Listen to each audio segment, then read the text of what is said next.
This is Pet Life Radio. Let's talk pets. So why do seagulls live near the sea? Because if they lived near the bay, they'd be bagels. Welcome to Wings and Things, where you'll find real answers to real questions about everything you want to know about pet birds. Care, feeding, bird products, travel, and more. Everything to make your frequent flyer a happy camper. From parrots to parakeets, cockatiels to cockatoos, you'll have a bird's eye view of everything there is to know about your fun, feathered friends. So, spread your wings and get ready to fly on Wings and Things. Welcome to Wings and Things on Pet Life Radio. We're your hosts, Barbara Heidenreich from Good Bird Inc. and Robin Shewokis from the Leather Elves. This week's topic is how do I learn more about my parrots? We'll be right back after these messages. Sitting on a branch overlooking the parking lot, the pigeons watched as a Mercedes pulled in below them. What do you think? One bird said to the other. Should we put a deposit on that car? Stay perched. Wings and Things will be soaring back right after these messages. What if you could protect the life of your cat with something so simple and affordable that you already use every day? Get ready for the evolution of kitty litter. It's Pretty Litter. Along with all the features you've come to expect from your kitty litter, Pretty Litter's patented and scientific formula will also monitor your cat's health and detect illnesses early while providing industry-leading odor control. 2 kitty litters, same cat, same price. But there's one important difference.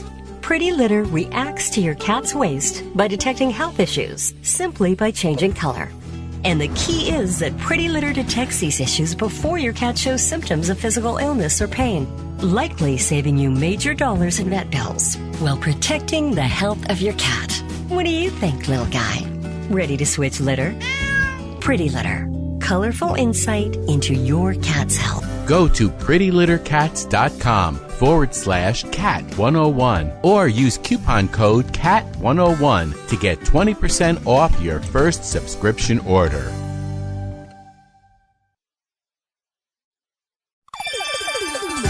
Let's Talk Pets on PetLifeRadio.com.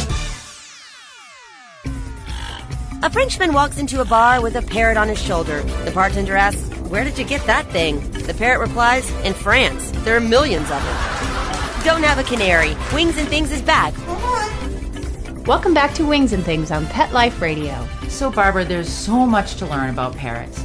We've got people asking different questions all the time, and how can I get more information? And I think there are a lot of different avenues for people to take.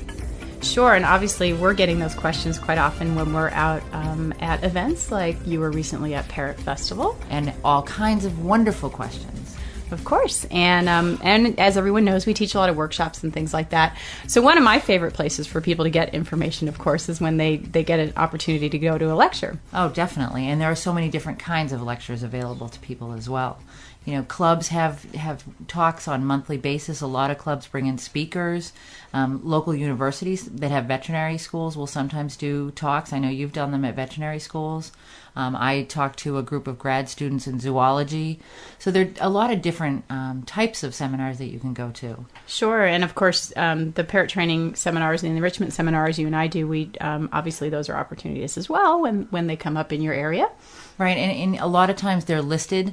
You can find different events coming up. Bird Talk has a great listing in the back of events. You list events in your magazine, Good Bird. So there are different ways to find them. And I think you can even, if you can look up different types on different websites of people that you're familiar with and see. Yeah, definitely. And of course, conferences are a big one. Oh, conferences are fun and informative. So. Those are the kind of things where people tend to walk away feeling so inspired afterwards. Oh, you go home and you're going to change the world. You're going to train your bird to do these fabulous behaviors. They're going to have this incredibly creative enrichment, and hopefully you can ride that wave a little bit longer than, that burnout after about a week of being home. Mm-hmm. And of course, let's see, what are some conferences coming up? I know we've got the International Association of Avian Trainers and Educators Conference. A lot of professional associations have conferences, and most times they're open to the public as well. You just need to check and make sure that they are indeed open to non-members if you're not a member of that group. Right. The best conference is coming up in May. Oh, yeah, that one. I forgot about that one. How could you forget? And what does BEST stand for again? Behavior Enrichment Science and Training. And that's going to be in Edison, New Jersey, which is just a shuttle ride away from Newark Airport. Yeah. And that, there are a variety of different techniques being taught there. And that's a nice thing about conferences, too, is you get different perspectives on things. Because we do have a variety of speakers, and this particular workshop's going to be really, conference, I guess is a better word for it. It's really going to be more hands-on, which is a little different from a lot of other conferences. Instead of just sitting there and listening to lecture, even though we will have some lecture, we've tried to make it really activity-based so that it's a little different. And you want to look at that, too, when you're considering which conferences you want to attend, because sometimes conferences, there's a fee involved, and you want to make sure it's a good fit for you. If you are a person that learns really well through sitting through a lecture, then look into what the schedule is, look into what the program is. If you're somebody who needs that hands-on, try to find something in the schedule that has more of that. Sure. And of course there's some good international ones too, and I know, like you mentioned, some of them are listed in Bird Talk magazine, but we're going to talk a little bit about looking for stuff online in the next after the break later on, but that's a good way too to find some of those conferences. What else? What about some books out there? Oh, lots of good information. Yeah, definitely. And certainly people have heard us mention Parrots of the World by Joseph Forshaw is a good it's a great starting point. It really is. And things like Don't Shoot the Dog by Karen Pryor for those looking for information on training. Even though that's not parrot specific, the information applies to parrots as well. So it's just a matter of connecting the dots, so to speak, that this particular principle applies to my parrot at home. And don't you have some books as well? I do, but people probably already know about them, so we don't necessarily need to mention them. One of the things about books I think that's important is that you read a variety and then you sift through. And I tell people this when I do my workshop too. I don't care who you go here to hear speaking. If it's you, me, if it's any of the big names in training or enrichment, you really need to take what they have to say, sift through the information, and find what works best for you. I agree, and also with that, just because it's written down doesn't mean it's fact. Absolutely. That was a really weird one for me to adjust to, because I've always, you have respect for authority, and somebody wrote something and got published, and so you kind of have that attitude of, yes, they're brilliant, they must be brilliant because it got published, and actually. The person I think I learned this from was Matt Edmonds, who's Wonders of Nature. Wondersofnature.com is his website, and he and I worked together many years ago on Discovery Island at Disney World when they had a small zoo prior to the Animal Kingdom. And he was one of those readers, and I'm sure he still is to this day, who always read with a kind of a questioning mind, like, is what I'm reading how I perceive the world type of thing. And it was a really good education, because now, the more that I've learned about my particular area of interest, I can go back and read materials and say, ooh, I don't know if I agree with that anymore. And I have to agree with you on that as well. I've read numerous things that I know for a fact through, having done this for a lot of years, are not true. You come across things that say this, a lot of times really emphatic statements. It kind of should make you think, because when somebody's really vehement about something, you got to step back and say, why is there so much push behind this? And just be careful, when you read this is absolutely wrong or absolutely toxic, or, those kind of statements may not always be true. Well, and actually, just prior to this, when we were doing a little research for this particular podcast, we were just looking at a website written by a professional trainer, in which it said, never hold your parrot higher than your chest. Right. And I said, well, I don't agree with that, so I'm not comfortable saying that's a great resource for somebody. Right, and very recently I came across a site about toys and enrichment that said that oak was toxic. Well, so what is it about oak? Everybody says that. Oak is not toxic. The acorns are toxic, and I can tell you that for the 10 to 12 years that I've been making toys, there has been oak included in our toys. And we've never, ever, and I'm not even going to knock on wood on this one, had any issues with that. The oak wood itself is not toxic. Yeah. Well, it's tough. I mean, it's hard to wade through materials you read and try to decide whether it's factual or not. So one of the things you may do is do a little fact checking. You might have to ask around a little bit if you read something that doesn't seem to make sense to you, instead of just taking it as gospel truth. Another note I would like to say about books, because just because a publishing house publishes a book, we've kind of already stated that it doesn't necessarily mean everything in the book's true. So you got to read with a discerning eye. But the same thing goes for ebooks, because ebooks don't even have to pass the scrutiny of a publisher. They're really self-published books. Right. So that's another one that you have to be careful about. And I actually saw one person on the internet was sort of trying to raise their credibility, I think, by saying, I've published 6 books. And so I was like, well, I've never heard that person's name in the parrot world. And so I did a whole bunch of internet searching, and I finally found out they were 6 ebooks that this person had produced themselves to download off their own website. Well, every single one of us in the whole world can do that. Sure. And say, I've written a book. And it's sort of this leap into credibility that maybe isn't based on actual credentials. It's true. I hate to say. I personally can't do that because I can't get it on my website. But you're absolutely right. We Most don't have people that can technology yet. That's true. But anyone can do that. And just think a little bit as you're looking at these different resources. Yeah.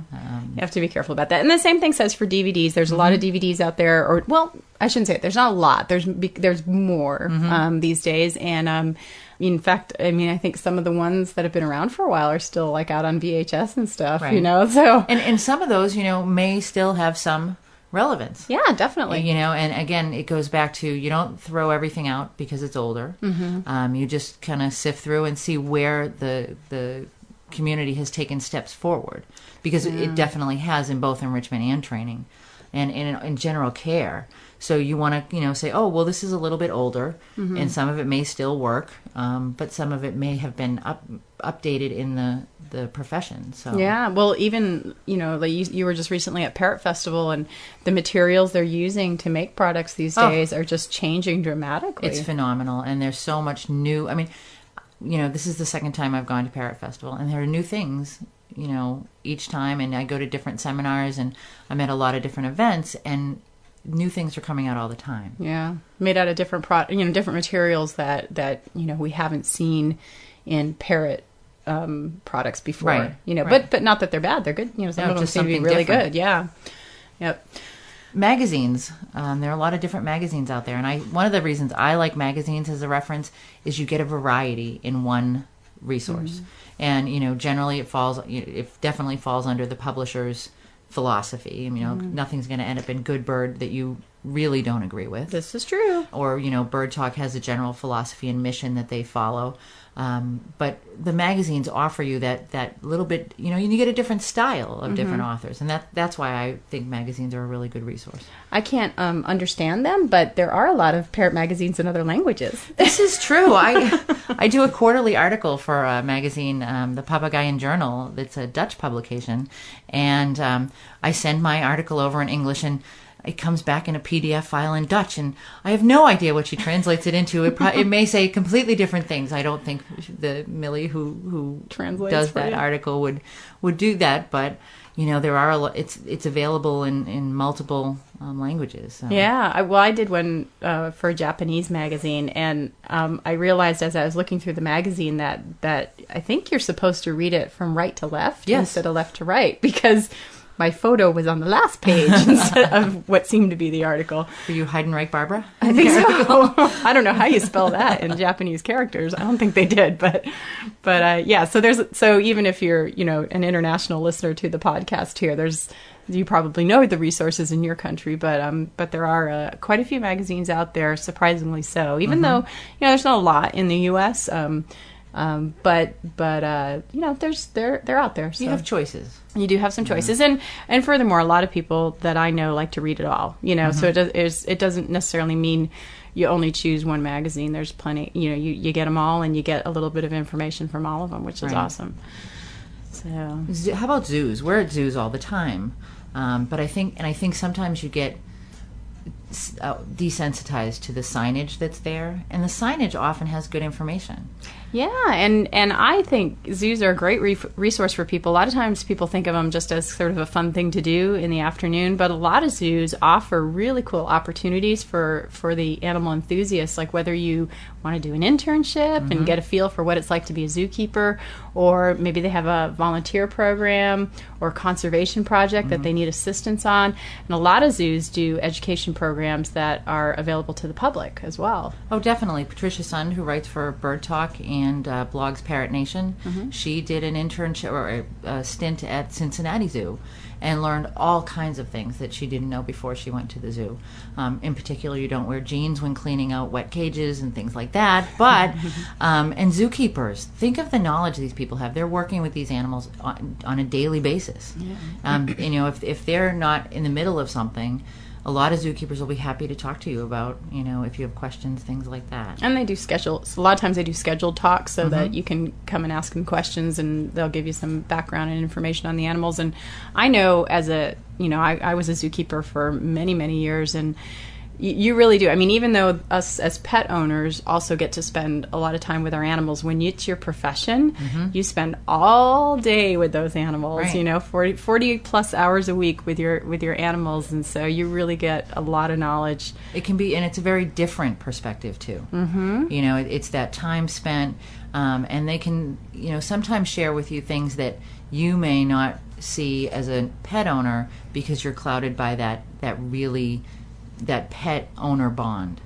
There isn't necessarily that same kind of bond with a zookeeper and the animals that they care for. Yeah, it depends on, because some of the animals might be animals that are set up in breeding situations that they're maybe purposely trying to step back and not be too interactive with, and so they're going to see some behavioral things that maybe the pet owner might not observe because they're in a different relationship with the animal. And the other thing, I know you mentioned, you can have some cool things happen at the zoo for you as a part of the public, but you can also search the zoo's website and talk to the people at the zoo. Sometimes there are little classes and interactions that are offered that might not be glaring at you as you're walking through the zoo. They may be behind the scenes things that you can pay a little bit more money to go see or do.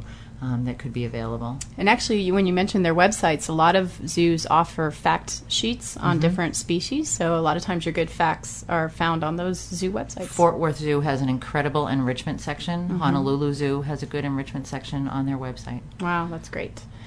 Well, another good resource for parrot owners are their breeders. Definitely. If you have a good relationship with the breeder from which you acquired your parrot, what a great resource for you. Especially species-specific information. When you think about, this is somebody that specializes in your kind of bird, or several different kinds of birds, and they're a great resource. And as well, they're also good at the whole nutritional piece. Well, I have to say, Wendy Craig, who's one of my favorite breeders up in Weatherford, Texas, she is the queen of good, healthy nutrition, I swear. And she got me turned on to some good sprouting techniques and things like that for my birds. So definitely. And rescue organizations are another good resource. They have a very wide knowledge base because they get to deal with all different kinds of species. And especially they're being approached often with parrots that have learned some behavioral challenges or have some behavior challenges.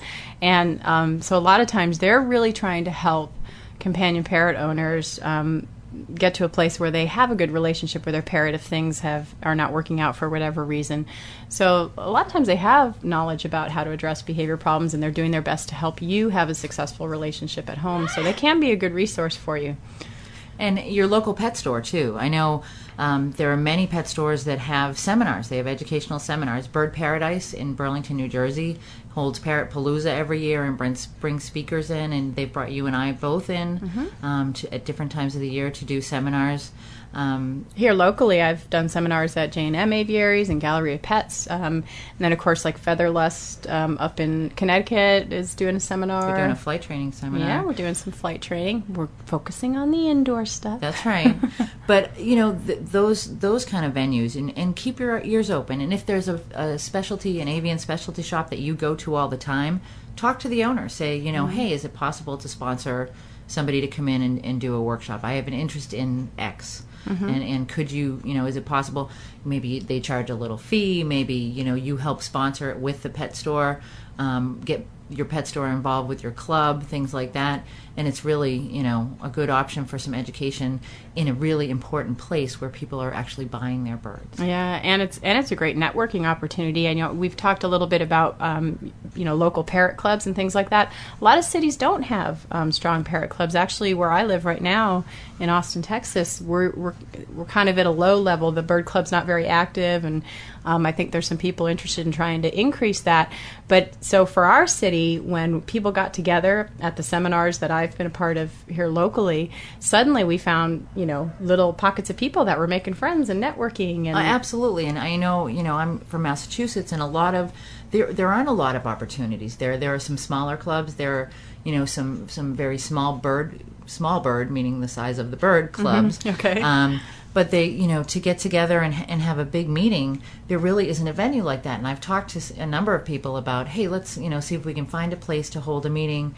And I've been kind of working on that. But there is that interest out there. It's just a matter of pulling everyone together. It's hard to organize, that's for sure. And I'm always amazed at the clubs that are so dedicated, and and they have the people that are doing the work to make it happen. Because a lot of times people are, it's volunteering their time. They don't get paid for it. But the idea is that, there's something in it for them in terms of having a common interest and friends who have a similar interest. So, I think there's definitely value in it if you can get it happening. You might find a good bird sitter for your birds if you need to take vacation.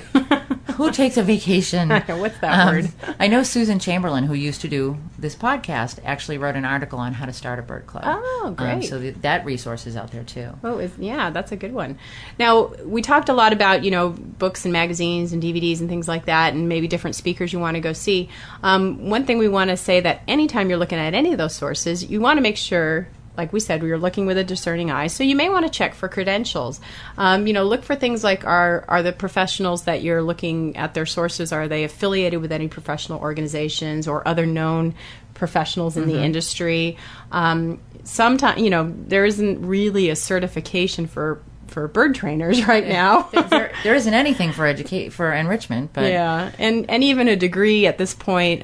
There's a few schools that offer a degree in animal training, but there's also if your degrees in behavior analysis or something like that, or at least a resume or CV or work history that shows you've been in this industry and actively working as a professional in the industry, because you'll find there's a lot of self-proclaimed professionals when it comes to enrichment and training out there. So you just got to be careful and look at those credentials. And I think one of the things you touched on was work experience. Where has this person worked? Not necessarily am I going to call up and ask for references, but just knowing that they've had that experience. It's not, I have an African gray and I'm really good at training him and enriching him.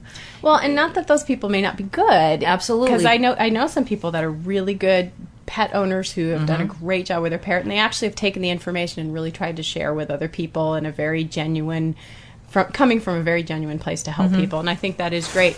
But but if somebody comes up and says to you, "Now I'm an expert," you might go, okay, well, what makes you an expert? And I think another part of that work history that's important to note is, for me at least, this is something I look for. Somebody put it to me this way once. They said, if you had a surgeon who was going to do surgery on you, would you want a surgeon who's read a lot of books or even written a lot of books about it, or would you prefer the surgeon who's actually done a lot of surgeries? I've heard that before. and because I saw something on the internet where this one person was advertising a service they were going to provide, and they said they've provided online consulting services to people in over 20 countries or something like that. And I'm like, well, I guess I could probably say that too in terms of answering emails or chat groups or things like that. But I thought, I don't really count that. There's a really big difference between, and I can talk about enrichment all day long, but there's a really big difference between physically providing that enrichment, seeing that it works, creating it. Barbara and I have talked about this before. You can have the best ideas, but the production piece and making it happen.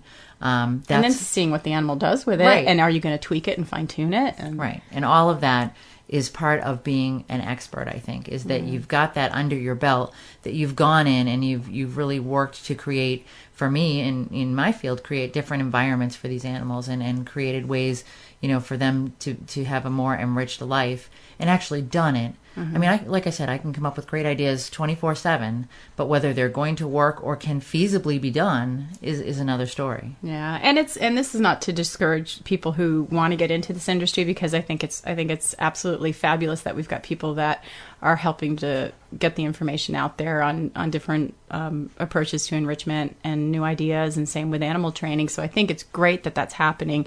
Just be sure that your sources are good sources for you. And this shouldn't in any way, shape, or form stop the sharing of information. Yeah. I've often talked about where does that fine line happen between I'm a novice and I'm a professional. Yeah. And I think, some of the best ideas I've ever gotten are from people that have, a cockatiel, and that's it. Not just that's it, but one bird, a small bird, not a macaw, not a flock of birds in their house, and they have this great idea. Yeah. And so we absolutely need to have respect for those people as well. But if you're looking for a valid source, in these different ideas that we've given you tonight, you really do need to be aware of where they're coming from. Yeah. So there's a little stuff to digest for a moment, and because that might be a lot to digest, we're thinking we might take a little break right now. What do you think? I think we should. Okay, well, we'll be right back after these messages.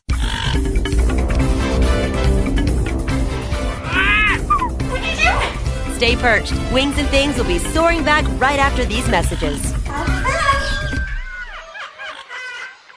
Put on a perfectly possum pet party. Having an awesome birthday or adoption day celebration for your four-legged friend? Or just want a fun excuse to throw a fun party with your friends from the dog park? Deck out your party with Molly and Bandit Pet Party accessories. Party products designed specifically for pets. There are wearables, including adjustable pet party hats, bow ties, and tutus. The photo prop kits include funny glasses and hats. The party supplies and decorations include coordinating table covers, party banners, cake decorations, and treat bowls, cups, and bags. Everything you need to create great memories and Instagram-worthy photos. They're available in 2 colorful themes, tropical and fireman. It's a dog's life. Celebrate it with Molly and Bandit Pet Party at mollyandbanditpetparty.com/petlife.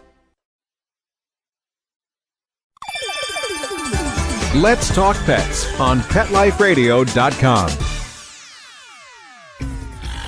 A Frenchman walks into a bar with a parrot on his shoulder. The bartender asks, "Where did you get that thing?" The parrot replies, "In France. There are millions of them." Don't have a canary. Wings and Things is back. Welcome back to Wings and Things on Pet Life Radio. We're your hosts, Robin Shewokis and Barbara Heidenreich. Okay, so we touched on all those great resources, but what's the biggie that's out there? Dun, dun, dun, dun. Dun, dun, dun. The internet. You could become sucked into your computer and overwhelmed in a matter of moments doing searches online. Oh my God. And then it takes you to like a YouTube site, which then takes you to like 20 different videos that you have to watch. So it's very easy to get sucked in by the internet, but there are still some really great sites out there that people should be considering. Whether you're looking for enrichment ideas or training ideas, or you can find, you could Google, till your fingers fell off about your species. Mm-hmm. The number of articles that have been written on Amazons or African Greys or whatever. Mm-hmm. So that information's all out there, And sometimes it's just, getting in touch with a community. I mean, like we were saying about maybe you have a hard time getting a local group of people physically together to network. You might be able to find a good chat group that really speaks to your interest, and maybe it is just you want to be able to talk about your parrot. You don't even have a question. You don't have a behavior problem that you're trying to address. You just want to share some nice stories about some of the things you do with your parrots and what makes them special to you. Well, I mean, we've talked before about how computers are not my strong point, but I now have a Facebook. Woo! And I know, but it's amazed me the number of people who have signed up as friends on my Facebook, and they're parrot people. Mm-hmm. And I know, that's another way to get in touch on the internet, and blogs. Yeah, blogs have become a really big deal now, and I have a blog going, as you guys already know, because I've already mentioned it here before, and that's pretty fun. But I've also noticed a lot of other blogs out there, and some people really write some great, entertaining blogs, and they're really good writers, and it's fun to read their blogs. We kind of talked about some of the things to be careful about before, but keep in mind there are also professional bloggers that are doing it to make money. So you've got to, again, kind of look at those blogs and say, okay, is this person really a genuine just parrot lover who's sharing their info, or are they trying to do it as a business? Now, I will say that I'm kind of a little bit of both. I mean, when I share my information, it is certainly part of my business, but I also like sharing. I mean, my last blog was about not really parrot training at all. And it was about some zoo training work I did, but just because I know people often ask what it's like, and so I think it's a way I can share some of that stuff. But there's some blogs that are so, you'll see it's so obvious that the person writes on almost any topic that will drive search engine traffic to their site. So maybe they make like money off of Google ads or things like that. So, just look for the legit resources. And I think when you're reading a blog or any, internet resource, if you read it with a kind of critical eye, you'll become used to it and know what is just trying to get you to buy something and what is actually sharing of information. Yeah, there's definitely some red flags that I always keep in mind, and most people, I think, are familiar with them, so you don't, they're probably pretty obvious to you. But when people are telling you, like, no one ever saw this before, or I've got the secrets to animal training, ta-da.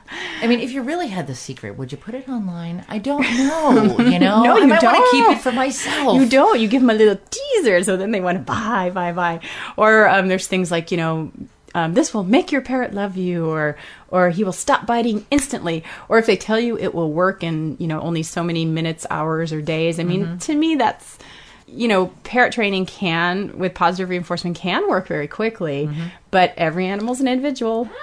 And every trainer is an individual, so even though the techniques may be based in good stuff, it's difficult to make those kinds of claims, and that happens a lot in the training end of things, and I know, but the same in the enrichment end of things.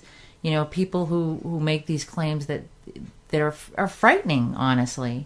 Using scare tactics, it's really not worth it. And when you read something that's telling you, you're going to kill your bird with blah, blah, blah. Well, there are some really valid things out there, that have been brought up and discussed for years and years that are dangerous to birds. But when it's telling you that, unless you use what I have to offer you, you're, doing a disservice to your bird, you're going to kill them, you might want to think twice about that. Well, yeah, I remember seeing one site that said something about that, the people who make the toys that you see in like the major stores are greedy, and that they don't care about your bird, that they're just trying to make money. And I was like, oh my gosh, if that were the case, we wouldn't be in this business. I'm hurt, crushed, and wounded as a toy manufacturer by those kind of statements. Oh, believe me, I know that. I know what you put into making your toys. That is kind of insulting, to be honest. Yeah, that's not too cool at all. But yeah, any of those things where they're trying to scare you is, I mean, honestly, I don't think I could do that to people. No, it's really, if that's what it takes to sell your product, then you might want to think about another market. Yeah. The parrot group is really, I have found, very welcoming and open, and the parrot community as a whole. And to use that kind of tactic to get in there, it really is shifty, and it's not what I think you all as parrot lovers are looking for or want to be involved with. Yeah, I hope not. I know another one that always is a red flag to me when somebody says, guaranteed to teach your parrot to talk. Because I tell you what, they're not all going to be talkers. You can be the best trainer in the world, and the reality is not all parrots are going to learn how to copy sounds. And that's so, any product that tells you that is not true. Because think about it. Think of how many expert trainers there are out there in the world who have really fantastic bird shows, and how many talking birds I could probably name on one hand the most well-known talking parrots out there. A lot of them are on the internet. There's a reason why there's not more than that. Right. It's not because these people aren't good trainers. It's that those birds that sing that well or copy sounds that well, they're not as many of them as you think there are. Well, and to teach your bird to talk in, a certain amount of time or days, I mean, it's a very lengthy process. It's not, okay, it's done. You know? Yeah. And I mean, and obviously there's other factors that go into it, as that candidate, you got to get it comfortable being on stage, being in front of an audience and all that kind of thing. So, but the whole notion that you can teach any parrot to pick up a sound is just unfortunately not true. I wish it was, that'd be great. It'd be a lot of fun, but it's just not the way that it is. So another one of those red flags for me. So in general, any site that's giving you sort of an exaggerated promise that this is going to help you, or that it's super fast, or, that lacks credentials, and those are always big red flags for me. Mm-hmm. But that doesn't mean that there's not good stuff. No, there is so much available on the web. And I think it just, it's that old buyer beware, and sure. you do it when you go out and buy products in a store. Why can't you do it when you're searching online? Right. Yeah. So speaking of good stuff, we ought to share some of the sites that we do like. So when it comes to chat groups, there are some good chat groups that will help you with training that I'm aware of. There's, if you go, like your Yahoo groups, there's a group called ClickBirds, and then there's another one called BirdClick. And those are both good positive reinforcement sites. And then if you have a feather picking parrot, there is a Yahoo group called Pickin' Parrots, and there's no G in there, so it's PICKIN PARROTS, and they talk about a huge range of things that can contribute to feather picking and ways to address it. And then a lot of people are looking for help with behavior problems, and the Parrot Bass Yahoo group is a great one for step-by-step resolution of behavior problems, and that one's spelled parrot and then the letters BAS.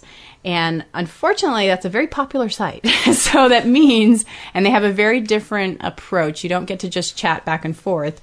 They actually, you submit your behavior problem, and then they pick a thread leader who works with you on that. And because it's a popular site, there's a bit of a waiting list to get your behavior problem up there.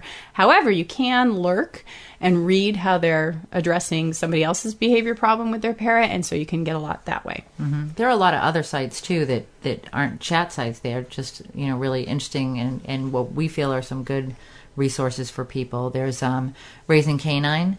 That's www.raisingcanine.com, and they offer courses and things like that, and there are different ways to participate in that site. Yeah, it's started out more dog oriented, and but what they do is they record.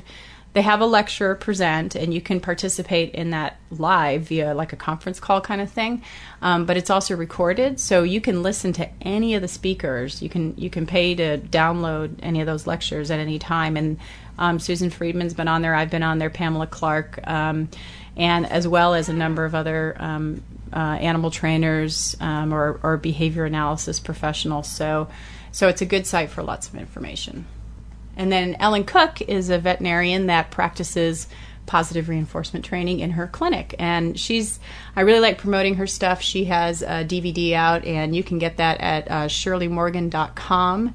And if you look for Companion Parrot Media on that site, you'll be able to find Ellen Cook's DVD. And she really demonstrates how she's able to use positive reinforcement in the veterinary clinic, which I'd love to see that trend grow. Oh, it's kind of exciting. So we'll see what happens with that. And then there's avianenrichment.com. This is a fairly new site, and it's a huge wealth of information. It breaks enrichment down into different categories, and there are a lot of really good enrichment products that are available for purchase there as well.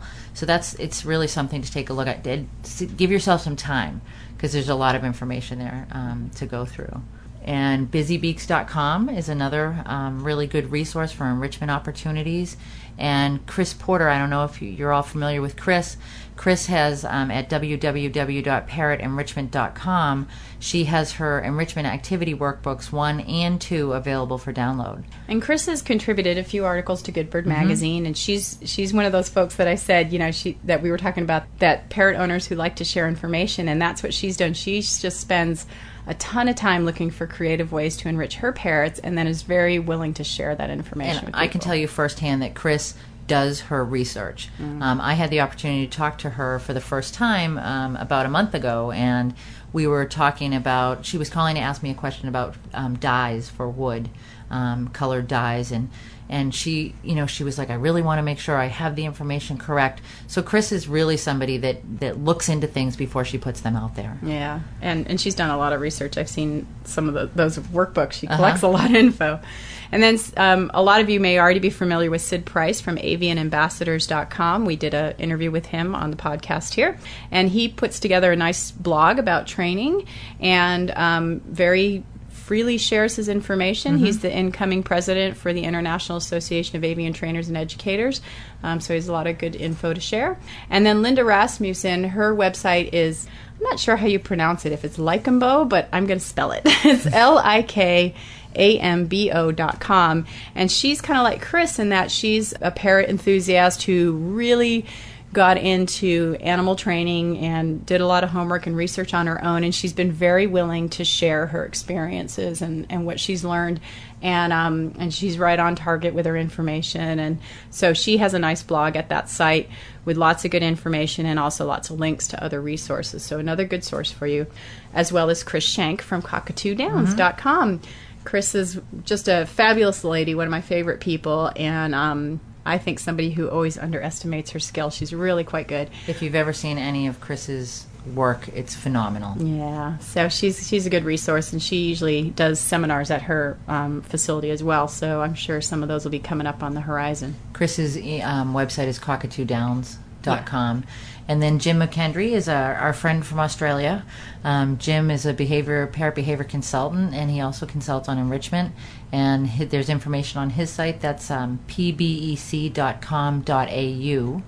And I've seen some of the enrichment he does with his parrots at his home. He's got a great set of aviaries, and one of my favorites was he's got some rose-breasted cockatoos, or galahs, for those in Australia listening.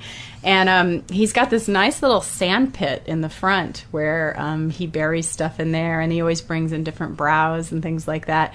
And because they're ground foragers, he really makes it fun for them to spend some time roaming around on the ground. He's obviously got the good fortune to be able to watch these parrots out in the wild too, to know what's good natural behavior for them.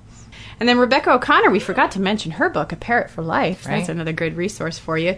Her website is RebeccaKO'Connor.com, and she's also got a new blog going called Heckled by Parrots. Love the title. But again, another great resource for information for you. And Dr. Susan Friedman. Dr. Friedman has behaviorworks.org. Susan is a wonderful, wonderful resource for all of you, and she's willing to answer questions and will put things in terms that really address the science of what we're doing. And it's nice to be able to mix that with, the creative side of things. So yeah, and she's made a lifetime out of doing this kind of work, so a lot of experience there. And then, of course, Karen Pryor is another resource that's been around for quite a while, and her website's clickertraining.com, and you can get involved with her information as well. And Dr. Scott Eccles. Scott has the Captive Foraging DVD, and he has wonderful information at avianstudios.com, and that's another good resource for you. Wow. Well, I think we've listed everything out there. So don't even bother to do the search. Just use those things, and it'll take you a couple months to go through that information, and maybe we'll come up with something new by then. A lot of stuff. But speaking of educational opportunities, we have upcoming events. February 21st, both Barbara and I will be doing a parrot training and enrichment workshop in Cincinnati, Ohio. That's hosted by the Greater Cincinnati Bird Club. You can get information at gcbclub.org. February 22nd, I'll be in Cleveland. It's the bi-coastal Cleveland-Cincinnati thing. I'm doing an enrichment workshop hosted by Cleveland Peace. February 24th to the 28th, we'll both be at the International Association of Avian Trainers and Educators annual conference in Cincinnati. And Barbara's doing a paper there, and I'll be presenting a workshop. March 14th, Barbara's going to be doing a parrot training and behavior workshop in Dallas, Texas. You can visit bird-haven.org for more information.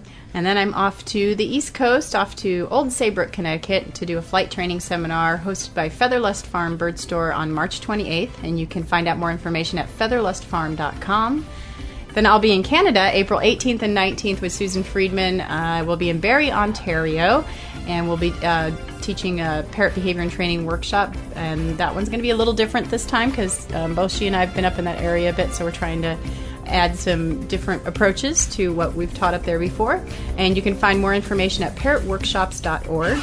And then through May, I'm going to be spending some time in Europe. I've got May 9th and 10th in Finland, and then May 16th and 17th in France. The website for France is aedp.fr. And I'll tell you, the one for Finland is so long, I'm just going to have you go to goodbirdinc.com and go to the calendar because that one's too hard to spell. And then on May 23rd, I'll be in Portugal. And then the 29th and 30th of May, we'll be at the Best Parrot Conference in Edison, New Jersey.